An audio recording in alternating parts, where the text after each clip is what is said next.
이 닦아둔 것 외에 능히 다른 터를 닦아둘 자가 없으니 이 터는 곧 예수 그리스도라. 아멘. 오늘은 7월 17일 공교롭게도 주일이면서 국가 절기가 됩니다. 그래서 오늘은 제헌절과 십계명 이런 제목으로 말씀을 드리려고 합니다. 먼저 제헌절 노래를 한번 같이 불러보도록 하겠습니다. 제가 불러봤는데 원래 노래 솜씨가 없어서 잘 못하겠더라고요. 또 몇 사람들한테 물어봤는데 제헌절 노래 어떻게 생기는지 모른다고들 말씀을 하시더라고요. 그래서 오늘은 가사를 보고 부르는 제헌절 노래 같이 못하면 좀 들으시고 할 수 있는 분은 따라 하시면 좋겠습니다.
잘 들으셨습니까? 후렴을 한번 같이 읽어보겠습니다. 이날은 대한민국 억만년의 터다. 대한민국 억만년의 터, 억만년의 터 이렇게 가사가 되어 있습니다. 1910년 8월 29일에 한일 합방 조약이 돼서 통치권 일본으로 넘어갔습니다. 그렇게 할 수밖에 없는 나약한 국가가 됐고 나약한 정치가 됐음을 우리는 알아야 됩니다.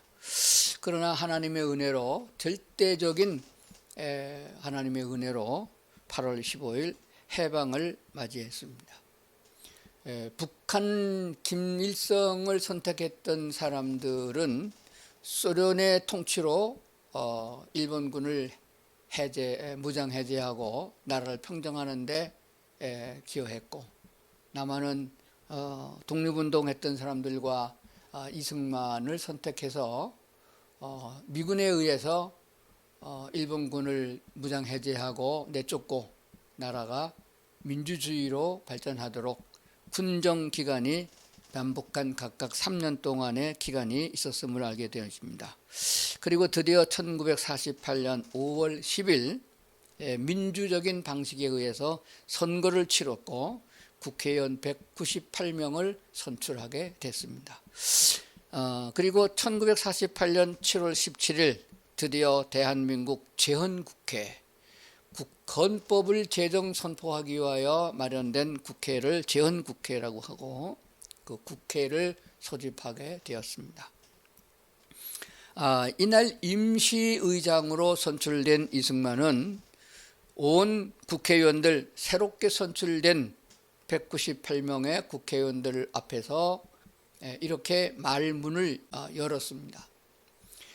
우리의 힘만으로는 불가능한 독립을 전적으로 하나님의 은혜로 말미암아 이렇게 자유민주주의로 우리가 해방을 얻었고, 이렇게 민주적인 방식으로 선거를 통하여 국회의원을 뽑게 되었고, 그 첫 번째 회의를 모였으니 회의에 앞서서 우리가 하나님 앞에 감사 기도를 드리는 것이 옳지 않겠습니까? 동의하십니까? 라고 물었을 적에 반대하는 사람이 하나도 없었다고 했습니다. 그래서 임시의장은 목사로서 국회의원에 당선된, 종로구에서 당선된 이윤영 목사님을 앞으로 불러서 대표 기도를 하게 했습니다. 그 기도의 전문이 국회 회의록에 지금까지 보존되어 있음을 우리는 알게 됩니다. 그 전문을 제가 다 읽어봤습니다. 그걸 시간 없어서 다 말씀드리진 않지만은 간략하게 말하면은 두 가지로 나눠집니다. 첫 번째는 전적으로 하나님의 은혜로 이렇게 대한민국이 독립했고 자유민주주의로 선거를 통해서 국회를 조정하고 대통령을 뽑는 나라가 되었음을 감사합니다. 두 번째는 민족들이, 우리 국민들이 저희들을 대표로 뽑아주었으나 나라를 위해서 할 수 있는 것이 우리에겐 아무것도 없습니다. 아무 힘이 없습니다. 하나님이여 저희들을 도와주셔서 정치를 잘하게 하여 이 민족이 다 하나님의 복을 받고 잘 사는 나라가 되게 해 주시옵소서. 이런 내용을 담고 있었음을 보게 됩니다. 그래서 헌법이 제정되어서 선포하게 된 것입니다. 사실은 해방을 맞고 지금 3년이라는 세월이 지나갔는데 나라는 온통 시끄럽고 난리 아닌 난리가 지방에서 일어나고 아주 뒤죽박죽 엉망진창이고 먹을 것이 없어서 아우성을 치고 이런 환란의 기로에 국민에 의해서 선출된 국회의원들이 할 일이 얼마나 많았겠습니까? 그 어떤 다른 결정을 하기보다도 우선하여 헌법을 먼저 제정하고 그 헌법을 공포하는 일을 행한 것은 이 헌법이야말로 민주주의 국가를 이루고 있는 나라의 근간이 되며 뿌리가 되는 그러한 터가 된다는 것을 알기 때문에 그렇게 한 줄로 믿습니다. 그래서 제헌절 노래에 그렇게 기록하고 있죠. 이날은 대한민국 억만년의 터다.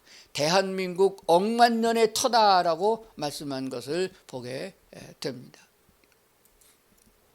자, 오늘 성경 본문은 이렇게 말씀하고 있습니다. 이 닦아둔 것 외에 능히 다른 터를 닦아둘 자가 없으니 이 터는 곧 예수 그리스도라, 이렇게 말씀했습니다. 이 말씀은 예수를 믿고 거듭나서 신앙생활을 하고 있는 교회의 교인들에게 주신 하나님의 말씀으로 어떻게 신앙생활을 해야 되느냐, 건축자와 같다라고 비유하여 말씀하신 것을 보게 됩니다. 건축하는데 아주 중요한 것은 뭘까요? 그것은 바로 뿌리가 되는 터전인 것입니다. 기초공사를 잘 해야 됩니다. 기초공사가 든든해야 그 위에 세운 집들이 오랫동안 보존하게 되는 거거든요. 깊이 파고 주초에 파이를 박아서 그래서 든든하게 세우는 기초공사, 건물의 터전을 먼저 마련하고 그 위에 집을 짓는 것이거든요. 그런데 어떠한 터를 닦아서 터 위에 집을 지어야 무너지지 않을까 하는 것을 생각해 봅니다. 마지막 심판은 노아 홍수 때와 같이 물의 심판이 아니고 불로 심판한다고 그랬습니다. 불에 타지 않고 넘어지지 않는 집을 지으려고 그러면은 건축물 자체도 중요하지만은 터가 중요한 것이요. 터가 흔들리지 말아야 됩니다. 앞으로 지진이 일어날 것을 성경은 예언하고 있거든요. 지진이 일어나게 되면은 지진에 무너지지 않는 집을 지으려면은 기초를 아주 튼튼히 해야 됩니다. 모래 위에 집을 지어서는 안 된다고 그랬습니다. 흙바닥 위에 집을 지어서도 흔들리면은 무너지잖아요. 그래서 큰 반석 위에 집을 지어야 된다라고 했는데, 사도 바울은 말하기를 우리가 이미 터를 닦아두었다. 너희가 집을 짓지만은 터는 이미 우리가 닦아줬다. 무너지지 않는 집 굳건한 반석으로 터를 닦아두었는데 이 터는 곧 그리스도 예수라, 그렇게 말씀한 것을 보게 됩니다. 고린도전서 10장 3절과 4절을 한번 찾아서 같이 보도록 하겠습니다. 4절과 3절을 보겠습니다. 다 같은 신령한 음식을 먹으며 다 같은 신령한 음료를 마셨으니 이는 그를 따르는 신령한 반석으로부터 마셨음에 그 반석은 곧 그리스도시라. 이 말씀은 이스라엘 백성들의 조상들이 애굽에서 종살이 430년을 마치고 하나님의 은혜를 인하여 모세를 지도자로 하여 애굽에서 탈출하여 가나안 땅으로 들어갈 적에 광야를 통과해야 됩니다. 광야에서 먹을 물이 없고 여자와 아이들 다 포함하면 200만 명이 넘는 그 많은 인구들이 먹어야 될 물을 구하지 못하여 이제 광야에서 죽어야 될 판에 하나님은 모세의 기도를 들으시고 생수를 부어주셨습니다. 모세를 통하여 지팡이로 반석을 치라고 그랬더니 그 굳건한 반석에서 생수가 터져 올라왔는데 그렇게 많은 인구와 가축들이 다 흡족하게 먹을 수 있는 물을 주셨습니다. 그 반석에서 생수가 터져서 이스라엘 백성들이 먹고 살은 그 반석을 가리켜서 신약성서에는 그 반석을 곧 그리스도시라고 말씀했습니다. 사람에게 꼭 필요한 물, 그보다 더 귀한 것이 어디 있겠어요? 생수의 근원에 되시는 물을 공급해 주는 것은 바로 그리스도 예수라고 말씀하신 것을 보게 됩니다. 생수의 근원에 되시는 물을 공급해 주는 것은 바로 그리스도 예수라고 말씀하신 것을 보게 됩니다.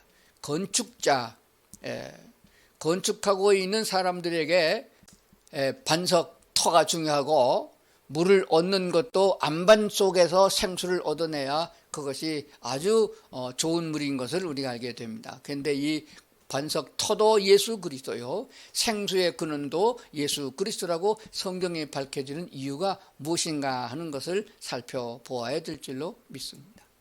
그렇기 때문에 우리는 그 반석 터 그리스도 예수 위에 집을 지어나가는 건축자와 같은 자들이라고 말씀하셨으니 오늘 말씀을 잘 생각하시면서 불에 타지 않고 마지막까지 남는 공력이 그대로 나타나는 집을 짓는 그런 성도들이 되어야 될 줄로 믿습니다. 우리나라가 민주주의 국가로 이렇게 굳건하게 설 수 있는 것은 이승만이라는 사람이 미국에 가서 공부하면서 보고 듣고 배운 것이에요. 세계 정치를 공부하면서 법학을 공부하면서 신학을 공부하면서 본 것이 뭐냐 그러면은 잘 사는 나라는 민주주의 하는 나라더라. 그리고 자유로운 나라, 인권이 존중되고 인간의 생명의 가치를 존엄하게 여기는 자유로운 나라는 민주주의라는 나라더라. 내가 돌아가서 한국에다가 나라를 세우게 되면은 꼭 민주주의를 해야겠다라고 해서 이미 헌법을 만들어 가지고 한국에 들어온 것이에요. 그러므로 이제까지 우리가 사용하는 대한민국의 민주헌법은 세계 정치사에서 가장 훌륭한 헌법이라고 칭송을 받는 헌법인 줄로 믿습니다. 물론 여러 번에 조금씩 수정도 있었고 40년 후에 전면적인 개정이 있었으나 헌법의 골격은 흔들리지 않았습니다. 그러므로 이 헌법은 우리가 살아가는 삶의 터전이요, 민주주의의 모든 개개인의 자유와 번영과 행복을 추구할 수 있는 근본이 되는 것이 헌법이므로 이 헌법을 잘 준수하여 나라를 이끌어가고 우리 개인도 복 있는 인생이 되어야 될 줄로 믿습니다. 그런데 우리가 이 땅에서 헌법 아래 자유롭게 복 있게 살아가는 생애는 그저 100여 년 될까 싶습니다. 그런데 우리 재현절 노래 보니까 우리 대한민국은 억만 년의 터가 헌법이다 라고 말했는데 억만 년보다 더 오래 살 수 있는 영원한 영생의 세계가 하나님의 나라라고 그랬습니다. 그러면 그 하나님의 나라에 들어가서 살아야 될 사람은 어떤 헌법을 준수해야 되느냐 하는 것입니다. 오늘 제목에서 제가 말씀드린 대로 오늘 제헌절과 십계명 그랬습니다. 믿는 사람들 영원한 그 완전한 사랑이 있고 완전한 자유가 있는 하나님의 나라에서 살아야 될 성도들이 지켜야 될 헌법은 십계명이 되는 줄로 믿습니다. 구약에는 십계명이고 신약에서 하나님이신 예수님이 육신을 입고 땅에 오셔서 새로운 계명을 선포하셨습니다. 헌법을 개정했다 그런 뜻이에요. 그러나 그 골격은 그 근원은 하나도 흐트리지 않고 그대로 십계명 너무 많으니까 한 구절로 압축해서 주신 계명이 있습니다. 그것을 성경에서는 이렇게 기록하고 있습니다. 요한복음 13장 34절입니다.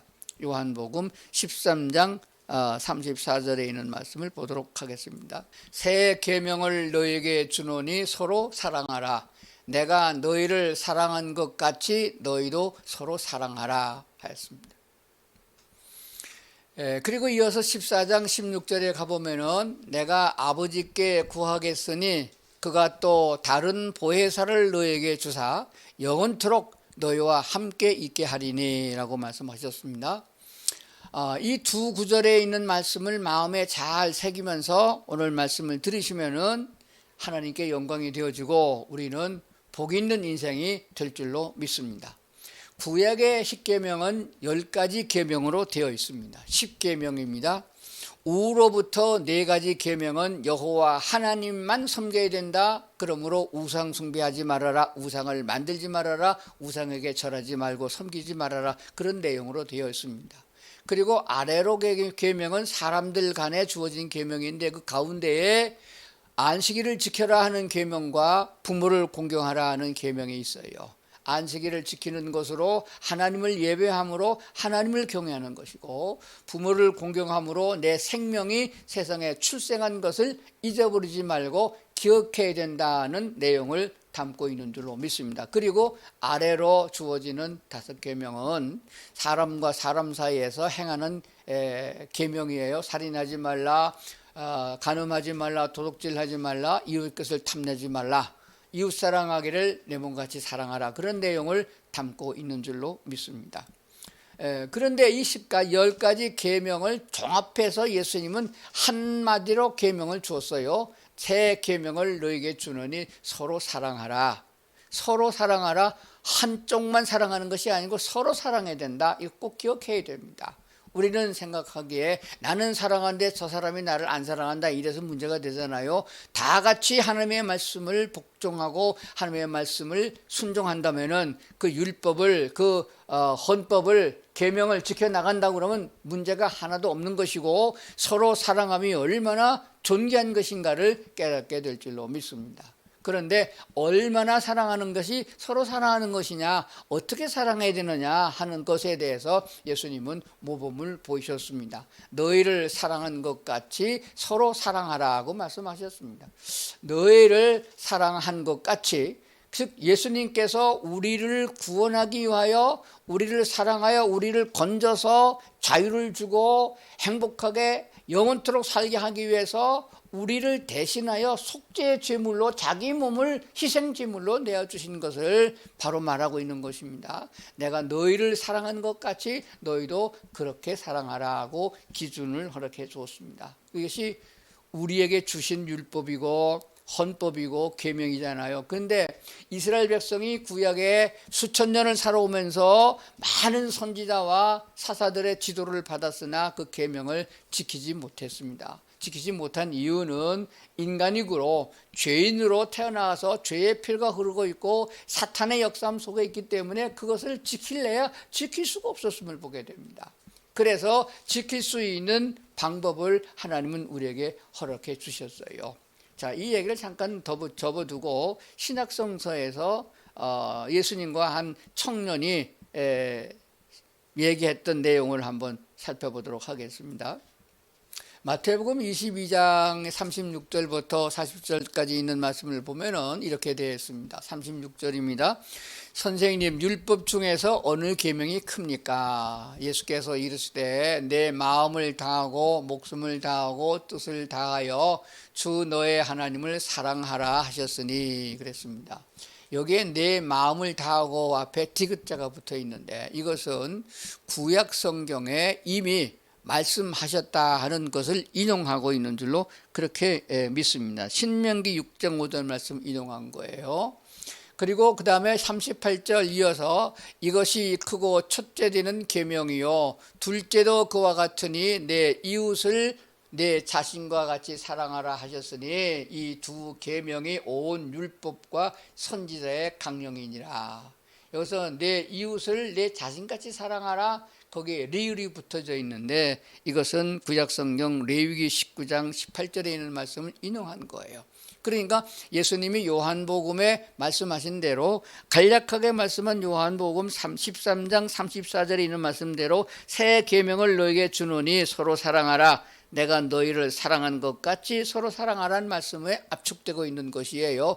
구약에는 그냥 내 이웃을 내 자신같이 사랑하라, 하나님을 사랑하라, 그게 하라고만 했지 어떻게 사랑할 수 있느냐 하는 것을 안 가르쳐 줬어요. 그래서 이스라엘 백성들이 못 지켰잖아요. 그런데 신약에 와서는 하나님이신 예수님께서 내가 너희를 사랑한 것처럼 그렇게 사랑하면 된다. 주님은 사람의 몸으로 오셨고 사람의 몸을 통해서 세상에 태어났고 인간의 모습으로 먹고 자고 아픔과 고난과 슬픔을 같이 겪으면서 살았던 우리와 똑같은 사람이었습니다. 우리와 똑같은 사람이 그것을 실천했다고 하면은 너희도 할 수 있다라고 하신 것이에요. 그래서 아까 본 대로 성령을 보내주셔서 성령 안에 살면은 성령의 도우심과 그의 힘으로 그렇게 할 수 있다고 말씀하신 것을 보게 됩니다. 그러니까 우리는 무슨 말씀이냐? 하나님의 은혜를 입었으면은 하나님의 말씀을 쫓아가려고 하는 생각을 가지고 하나님께 기도하여 그 힘과 능력을 내게도 주시옵소서, 예수님이 준행한 것처럼 나도 준행하여 그 길을 가게 하시옵소서라고 받아들일 수 있어야 된다고 그렇게 믿습니다. 이 다음에 이 9절 다음에 이어서 그 청년은 대답을 했습니다. 뭐라고 대답했죠? 다 지켰습니다. 계명을 지키라 그랬더니 다 지켰습니다. 그런데 예수님이 보니까 그 속을 들여다보니까 지킨 게 아니에요. 유대 나라 중에서 율법을 가장 잘 지키는 사람을 바리새파 사람들이라고 말하는데 바리새인들이라고도 말했거든요. 그들은 율법을 완전하게 지키는 사람입니다. 그렇기 때문에 자기네들은 율법을 지켰기 때문에 천국에 갈 것이다 라고 생각하고 자기네들은 옳다고 여기는 사람들이에요. 저 세리들과 죄인과는 다릅니다. 우리는 의로운 사람 중에 있습니다 라고 자만했던 사람이에요. 근데 예수님이 보니까, 하나님의 눈으로 보니까 그 사람이 이웃사랑을 안 한 거예요. 그래서 그 사람에게 말하기를 내게 있는 재산을 다 팔아서 이웃에게 나눠주고 나를 쫓으라. 그러면 내가 내게 영생의 길을 알려주겠다라고 말씀했습니다. 그래서 청년은 예수의 말씀을 순종한 것이 아니고 집으로 그냥 돌아갔어요. 왜? 자기 있는 재산을 팔아서 나누어 주는 것이 몸에 배어 있지 않았습니다. 그것은 내 것이고 내가 할 일이지 누가 간섭할 일은 아니다. 당신이 하란다고 내가 하는 것은 아니다 하는 생각이거든요. 지금 우리 모든 사람들의 생각이 다 그렇게 되어 있습니다. 그러니까 무슨 말이냐 그러면은 하나님의 은혜를 따라 살아가는 사람들이 하나님의 은혜를 은혜로 여기지 않고 자기 생각으로 세상을 삽니다. 그래서 내 생각엔 이런데 당신의 생각은 왜 이러냐? 내 생각은 이런데 너는 왜 그 모양이냐? 너는 죄를 많이 졌으니까 너는 지옥 갈 거다. 나는 그래도 신앙생활을 이만큼 했으니까 천국 갈 거다. 이렇게들 생각하고 있는 거거든요. 우리는 여기서 나 자신을 내려놓고 회개하는 마음으로 주님 앞에 서야 됩니다. 내가 생각하는 것이 아니고 내가 보기에 나는 괜찮다 하는 것이 아니고 하나님이 보실 적에 나는 어떠한 사람입니까? 하나님이 주신 계명과 율법을 다 지키는 사람입니까? 이웃사랑하기를 내 몸같이 사랑하고 있나요? 라고 물어보아야 됩니다. 그렇기 때문에 하나님 앞에서 마지막 심판대 앞에 섰을 적에는 사람이 보기에 어땠느냐, 내가 생각하기에 어땠느냐 하는 것이 아니고 하나님이 보시기에 어떠하느냐 하는 데 있는 줄로 믿습니다. 자, 그러면은 오늘 이 말씀들을 쭉 생각해 보면서 7월 17일 제헌절을 우리가 맞으며 이 절기를 기념하면서 어떤 생각을 하게 되느냐 생각을 해보고자 하는 것입니다. 대한민국이 그 어지럽고 가난하고 질병과 투성이에서 전염병이 창궐하고 있는, 집도 없고 토지도 없고 농사도 못 짓고 농사질 농기구도 없고 쌀도 없고 그러니까 종자도 없다는 그런 얘기죠. 그런 상황에서 가장 먼저 할 일을 국회에서 정부에서 추진한 것이 헌법을 제정하는 일이었다 했습니다. 왜 그렇습니까? 그것이 뿌리가 되고 근원이 되고 그것이 모토가 되기 때문인 것입니다. 그 원칙 아래 우리가 팔 걷어붙이고 우리도 한번 잘 살아보자 라고 했던 조상들이 있었기 때문에 우리가 이만한 국가가 된 거 아니겠습니까?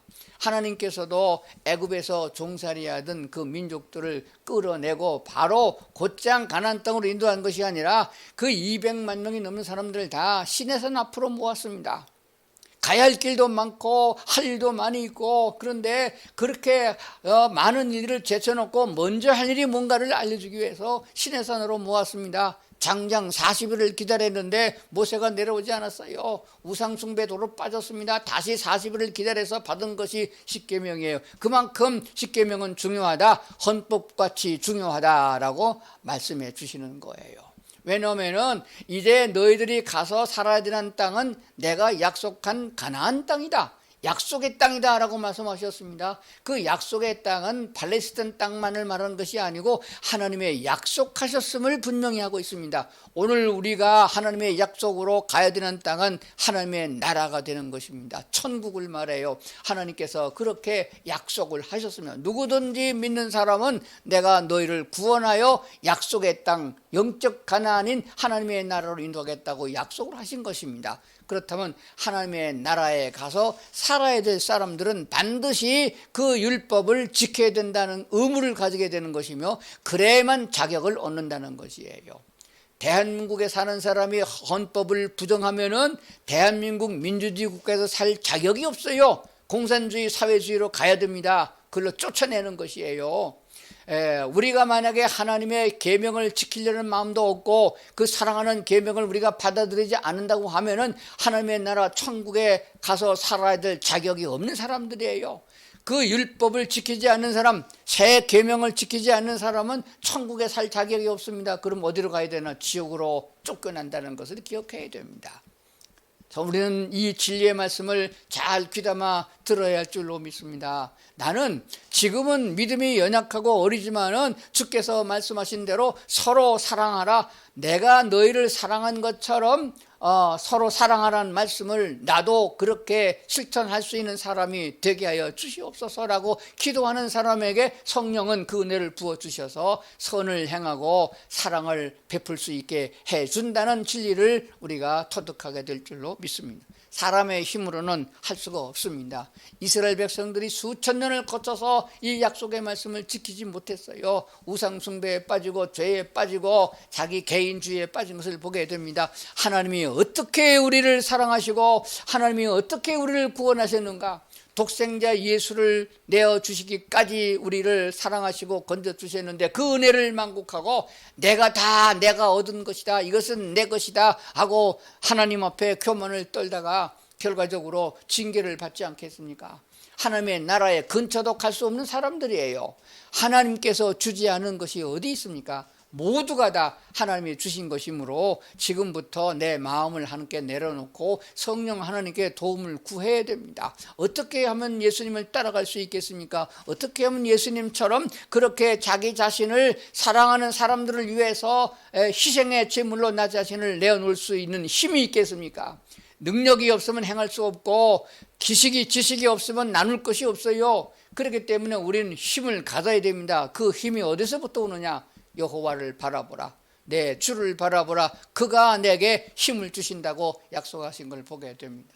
신명기 8장에 보면은 너에게 재물 얻을 능력을 주신 분이 하나님이라고 말씀하셨습니다. 건강함을 주신 분도 하나님이시고 지혜와 지식을 주신 분도 하나님이십니다. 자녀를 주시고 남편과 아내를 주신 분도 하나님이십니다. 그러므로 내 몸뚱아리까지 주신 분은 하나님이십니다. 죄악에서 건져서 영생의 길로 인도하신 분도 하나님이십니다. 그러므로 하나님이 없이는, 성령 하나님이 내게 없이는 내가 아무것도 할 수 없다는 것을 깨닫고 날마다 때마다 하나님께 구하여 성령님 하나님 인도하시는 대로 동행하는 성도들이 되어야 할 줄로 믿습니다. 10계명 10가지의 계명을 새 계명에 함축해서 포함했습니다. 사랑하라, 하나님을 사랑하라, 서로 사랑하라. 그 계명 안에 다 들어있어요. 하나님을 사랑하는 자가 우상 숭배할 수 없지요. 하나님을 사랑하는 자가 하나님이 미워하는 우상을 만들 수 없지요. 서로 사랑하라는 계명을 지키는 사람이 살인하지 못하지요. 사랑하는 사람을 간음을 행할 수 없는 거잖아요. 도둑질하지 않잖아요. 그러니까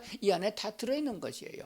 그래서 우리는 이 계명을 꼭 기억을 해야 됩니다. 요한복음 13장 34절을 꼭 암송하시면서 잘 모르면 써서 붙이고 말씀을 먼저 읽고 그리고 암송하고 묵상하면서 하나님 나도 주의 말씀을 따라서 준행할 수 있는 자가 되게 하시옵소서. 성령 하나님 내게 계셔서 나를 주관하시고 내게 힘과 능력을 주시옵소서. 이렇게 기도하고 주신 줄로 믿고 실천에 옮기는 그런 성도들의 삶이 멋진 그리스도인의 삶이라고 믿습니다. 하나님의 전적인 은혜를 통하여 자유함을 얻은 우리 그리스도인들은 하나님이 주신 헌법, 새 계명을 꼭 가슴에 안고 이것을 지켜야 됩니다.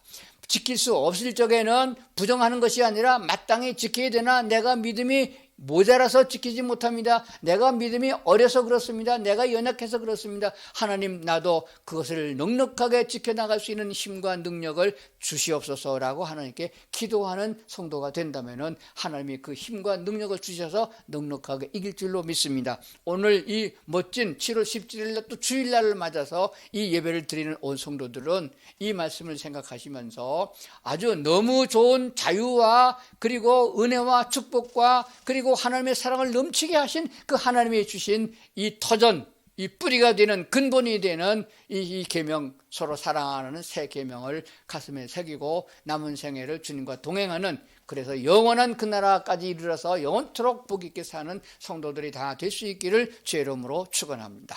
기도하시겠습니다. 은혜로우신 아버지 하나님, 오늘 우리에게 이 말씀을 다시 깨우쳐 주셔서 감사합니다. 대한민국 민주주의 국가에서 자유를 누리며 살아갈 수 있게 하신 하나님, 그리스도인으로서 영원히 사는 천국에 살 수 있는 자격을 갖출 수 있도록 새 계명을 지켜나갈 수 있는 넉넉한 믿음을 가진 저희들이 되도록 도와주시옵소서. 사랑하며 살며 사랑받고 살고 자유를 누리며 살고 자유를 억압하지 않고 서로 도우면서 사는 그런 멋진 하나님의 나라를 바라보면서 살아갈 수 있는 저희가 다 되게 하여 주시옵소서. 감사드리며 예수님 이름으로 기도드리옵나이다. 아멘.